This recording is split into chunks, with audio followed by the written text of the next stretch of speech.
ನಮಸ್ಕಾರ ಬಂಧುಗಳೇ. ರಾಜ್ಯದಲ್ಲಿ ಕಾಂಗ್ರೆಸ್ ಸರ್ಕಾರ ಅಧಿಕಾರದಲ್ಲಿದೆ. ಪ್ರತಿ ದಿನ ಪ್ರತಿ ಕ್ಷಣವೂ ಕೇಂದ್ರದ ವಿರುದ್ಧ ಹೋರಾಟ ಮಾಡುತ್ತಲೇ ಇದೆ. ಹೋರಾಟದ ಜೊತೆಗೆ ಜಿಲ್ಲಾ ಕಾಂಗ್ರೆಸ್ ಸಮಿತಿಗಳಿಗೆ ಶಕ್ತಿ ತುಂಬಲು ಮುಂದಾಗಿದೆ. ರಾಜ್ಯದಲ್ಲಿ ಕಾಂಗ್ರೆಸ್ ಅಧಿಕಾರದಲ್ಲಿದ್ದರೂ ಮಂಡ್ಯ ಕಾಂಗ್ರೆಸ್ ಸಂಕಷ್ಟದಲ್ಲಿದೆ ಎಂಬ ಮಾತುಗಳು ಕೇಳಿಬರುತ್ತವೆ. ಈ ಮಾತಿಗೆ ಕಾರಣವೂ ಇದೆ. ಬಿಜೆಪಿ ವಿರುದ್ಧ ಹೋರಾಟಕ್ಕೆ ರಾಜ್ಯ ಕಾಂಗ್ರೆಸ್ ಕರೆ ನೀಡಿದರೆ ಮಂಡ್ಯದಲ್ಲಿ ಹೋರಾಟ ಮಾಡುವುದು ಬೆರಳಿಕೆಯಷ್ಟು ಕಾರ್ಯಕರ್ತರು ಮಾತ್ರ. ನೀವು ಈ ವಿಡಿಯೋ ನೋಡಿದರೆ ಸ್ಪಷ್ಟವಾಗಿ ತಿಳಿಯುತ್ತದೆ. ಹೋರಾಟದಲ್ಲಿ ಕೆಲವೇ ಕಾಂಗ್ರೆಸ್ ಮುಖಂಡರು ಮಾತ್ರ ಭಾಗಿಯಾಗಿದ್ದಾರೆ. ಜಿಲ್ಲೆಯಲ್ಲಿ ಸರ್ವೋದಯ ಕರ್ನಾಟಕ ಪಕ್ಷ ಸೇರಿದಂತೆ ಸುಮಾರು 6 ಮಂದಿ ಕಾಂಗ್ರೆಸ್ ಶಾಸಕರಿದ್ದಾರೆ. ಆದರೆ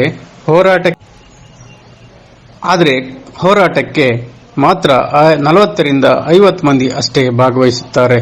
ಇದಕ್ಕೆ ತದ್ವಿರುದ್ಧ ಜೆಡಿಎಸ್ ಮತ್ತೆ ಬಿಜೆಪಿಯ ಹೋರಾಟ.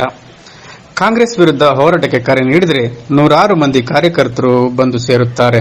ಆದರೆ ಕಾಂಗ್ರೆಸ್ನಲ್ಲಿ ಎಲ್ಲವೂ ಅಯೋಮಯವಾಗಿದೆ.